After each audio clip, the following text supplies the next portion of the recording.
You know that little voice in your head, the one that's always full of self-doubt?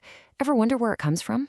Well, today, we're going to dig into how a few seemingly harmless words we hear as kids can actually echo through our entire lives, shaping our self-esteem and even how we define success. Let's unpack the real damage of comparison. Oof, does this one sound familiar? It's a question that gets asked in so many homes.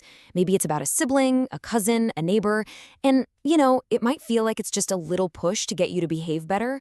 But what it's really doing is planting this tiny seed of doubt that can just grow and grow for a lifetime. So in this explainer, we're basically going to trace the path. We're going to follow the breadcrumbs from this one single poisonous question all the way to these really deep-seated patterns that can end up defining our adult lives. It's a journey from a comment someone else makes to a critic that lives inside our own heads. So what's the immediate hit? When a kid hears this, they learn a really dangerous lesson. That love and approval, they aren't just a given. They're not something you get for free just for being you. Instead, what you start to believe is that your worth has to be earned. It has to be won by measuring up to somebody else. It becomes conditional. And that belief that your worth depends on what you do, it doesn't just fade away as you get older. No way. It evolves. And one of the most common and frankly most damaging results is something we're going to call the perfectionism trap. It's this unending, absolutely exhausting quest for approval from the outside. Now, what's really key about this definition is that this isn't just about wanting to do a good job. That's healthy. This is a crippling need to be flawless. The motivation isn't, hey, I'm proud of my work.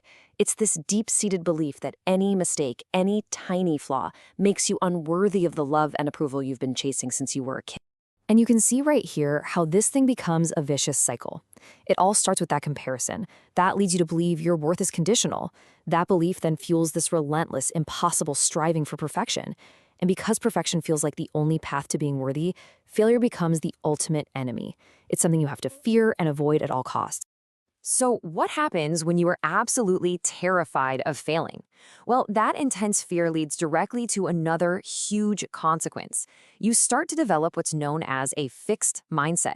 And this isn't just a mood, it's a whole belief system about who you are and what you're capable of. Okay, so the crucial point here is this. If you believe your talent and your intelligence are these fixed things, you've either got them or you don't, then every single task becomes a test. Every challenge is a potential judgment on your permanent, unchangeable self-worth. It's incredibly high stakes. And this right here is the fundamental difference. With a growth mindset, hey, failure is just data. It's a chance to learn, to get better.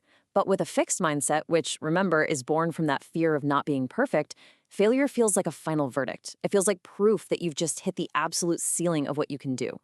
You can see how all these beliefs stem right from that original comparison.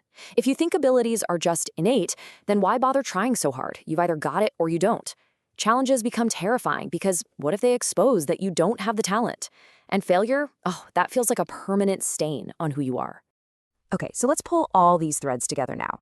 We've got this perfectionism trap on one hand and the fixed mindset on the other, and they're both sprouting from that same toxic root. How does this actually show up as real-world damage to our self-esteem when we're adults? This is where the rubber really meets the road. First, there's that lifelong need for someone else to tell you you're good enough. Second, that perfectionism creates a crippling fear of failure that can stop you from even trying new things. Third, the fixed mindset convinces you that you can't grow or change. Fourth, it can totally poison your relationships, turning friends into rivals. And finally, and this one might be the saddest of all, it can silence your authentic self because you're convinced that who you truly are just isn't good enough. This insight is just so powerful. That nagging voice inside your head, the one that says you're not smart enough or you're definitely going to fail at this, that voice didn't just appear out of nowhere. It learned its script a long, long time ago. So what have we really seen here? We followed the trail from one simple, incredibly common question, why can't you be more like them, all the way to this complex, self-sabotaging mindset in adulthood, built on perfectionism and a fear of growth. It's a pretty remarkable and often tragic chain of events. And that leaves us with one final thought to chew on. The next time you hear that internal critic, that voice of self-doubt, just pause for a second and ask yourself, who is really speaking?